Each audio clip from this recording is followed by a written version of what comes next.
네, 반갑습니다. 훈입니다. 네, 오늘은 썸네일에서 보셨다시피 이별을 통보받았지만 다시 남자친구를 잡고 싶은 마음에 오늘 사연을 보내주신 분이 있는데요. 이 사연을 같이 보면서 한번 이야기를 나눌 건데, 아마 이 영상을 시청하시는 분들도 이별한 남자친구를 다시 붙잡고 싶은 마음에 아마 이 영상을 시청하실 겁니다. 일단은 물론 사연에마다 다르기는 한데, 일단 오늘 사연 보내주신 분의 내용을 같이 한번 읽어보고 계속해서 이야기를 나눠볼게요. 저는 20살이고 동갑인 남자친구와 300일 사귀고 헤어진 지 5일째입니다. 저는 너무나 사랑했지만 그 친구는 2주일 전부터 마음이 좀 떨어지고 있었나 봐요. 그 마음을 눈치채고 제가 어떤 부분이 속상하다고 말하려는 순간 현재 너무 힘들고 권태기도 와서 지금은 헤어지고 나중에 다시 만나재요. 자기가 괜찮아지면 다시 연락을 하겠다며. 저는 헤어진다는 사실을 믿을 수가 없어서 헤어진 지 3일째까지 울면서 전화를 했어요. 그 상대방은 전화를 다 받아줬어요. 그리고 얼굴을 보고 말하자고 그랬더니 그건 절대 안 된다고, 자기 흔들린다고, 만나지 못한다고 이야기를 했습니다. 그리고 제가 너무 울고 붙잡아서 조금 정이 떨어졌는지 마지막 3일째에는 말투까지 확 바뀌더라고요. 이런 상황인데 2주 후에 재회를 시도해봐도 될까요? 그리고 후폭풍이 올까요? 너무 간절합니다. 도와주세요. 라는 사연이었습니다. 네, 일단 여자분이 먼저 권태기가 온 거를 눈치를 챘죠. 남자친구가 갑자기 바뀌거나 아니면 평소에 나한테 정말 잘해주는데 그냥 무뚝뚝하고 내가 뭐 하는지 궁금해하지도 않고 뭐 이런 내용들이 있었나 봐요. 그런 것들 때문에 권태기인 거를 눈치채고, 아, 오늘은 만나서 이야기를 좀 해봐야겠다라는 생각에 만나서 내가 힘든 부분을 이야기하니까 남자친구가 뭐라고 했죠? 네, 맞습니다.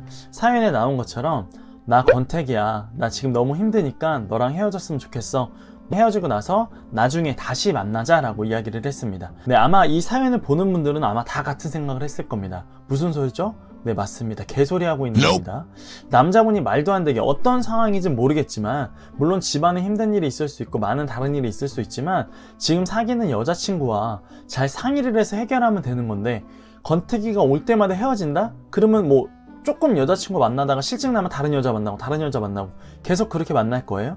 그렇게 정착하지 못하고 계속 이 여자 저 여자 탐을 내는 사람들은 절대 바람직하지 못합니다. 이런 남자는 만나지 말아야 되는데, 권태기가 자기가 왔다 그러면 그냥 헤어지자고 이야기하면 되지 왜 나중에 다시 만나자고 하는 걸까요?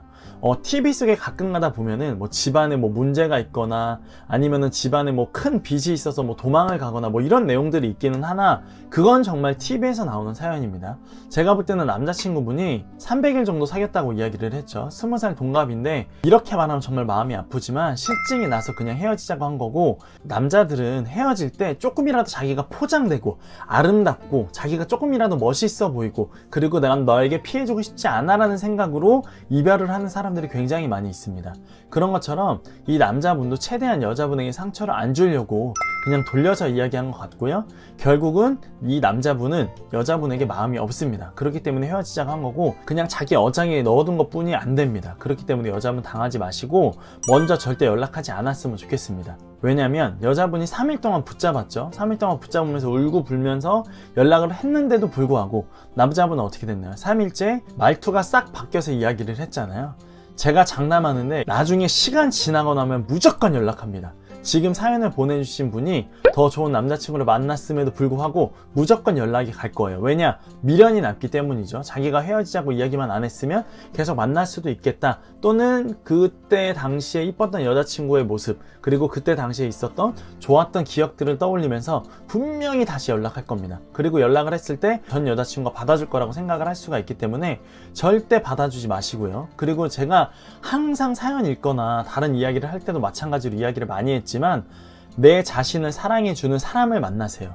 내 있는 모습 그대로 사랑해주는 사람을 만나야지 내 자신을 속여가거나 또는 상대방이 싫다고 하는데 내가 어떻게든 붙잡아서 만난다고 한다, 잠깐은 이어질 수 있지만 절대 이 연애는 길게 이어질 수가 없습니다. 그렇기 때문에 이 여자분 물론 마음이 아프고 이별 때문에 힘들 겁니다. 누구나 다 이별이, 오랫동안 나랑 같이 만나고 그리고 연락도 한동안 계속하고 전화도 많이 했던 사람인데 헤어지게 되면 핸드폰도 조용하고 그리고 주말 되면 할 게 없기 때문에 마음이 굉장히 아플 수 있습니다. 하지만 이 사람이 나를 사랑해주지 않는데 내 자존심도 깎여가면서 내 자존감도 점점 낮아지는데 이 상황을 극복하면서 만날 필요가 있을까요? 절대 그렇지 않다고 생각합니다. 내가 사랑하는 사람을 만날 거냐, 그리고 나를 더 많이 좋아해주는 사람을 만날 거냐라고 둘 중에 하나를 선택하라고 하잖아요. 제가 내리고 싶은 결론은 내가 사랑하고 상대방도 나를 사랑해주는 사람을 만나야 합니다. 절대로 저 사람은 날 싫어하지만 내가 어떻게든 노력하면 변할 거야 라고 생각하지만 쉽지 않습니다. 절대 쉽지 않기 때문에 지금 사연을 보내주신 분의 내용도 마찬가지로 두 분이 처음 이런 거라면 모르겠는데 그전에도 여러 번 헤어졌다 사귀었다를 반복했다고 이야기했잖아요. 이분 다시 만난다고 해서 권태기 절대 안 오지 않습니다. 또 권태기가 올 때마다 이렇게 쉽게 헤어지자고 할 겁니다. 권태기가 오면 해결해 보려고 하고 서로 권태기를 극복하면서 이야기를 나누려고 해야지 헤어지자고 한다? 이건 절대 아니라고 생각합니다. 여자분 2주가 지나서 다시 재회하고 싶은 마음에 연락을 한다고 해도 물론 전 남자친구분께서 연락을 받아주기는 하겠지만 저는 다시 이렇게 만나는 거 절대 반대합니다. 아마 이 사연을 보시는 다른 분들도 절대 반대할 겁니다. 여러분들이 같은 의견이라면 밑에 댓글을 좀 남겨주셨으면 좋겠고, 여자분 지금 당장은 마음이 아프지만 시간이 지나면 더 좋은 분, 더 멋있는 분, 나를 사랑해주는 사람 만날 수 있으니까요, 마음 굳게 먹고 지금은 힘들지만 극복해냈으면 좋겠습니다. 네, 힘드셨을 텐데 사연 보내주셔서 너무 감사드리고, 혹시라도 이 사연을 보내주신 분에게 좋은 의견이나 아니면 힘내라는 메시지 남겨주고 싶으신 분들은 밑에 댓글로 남겨주셨으면 좋겠습니다. 나를 사랑해주고 내 자존감을 높여주는 사람을 만날 수 있었으면 좋겠습니다. 오늘도 훈이었습니다.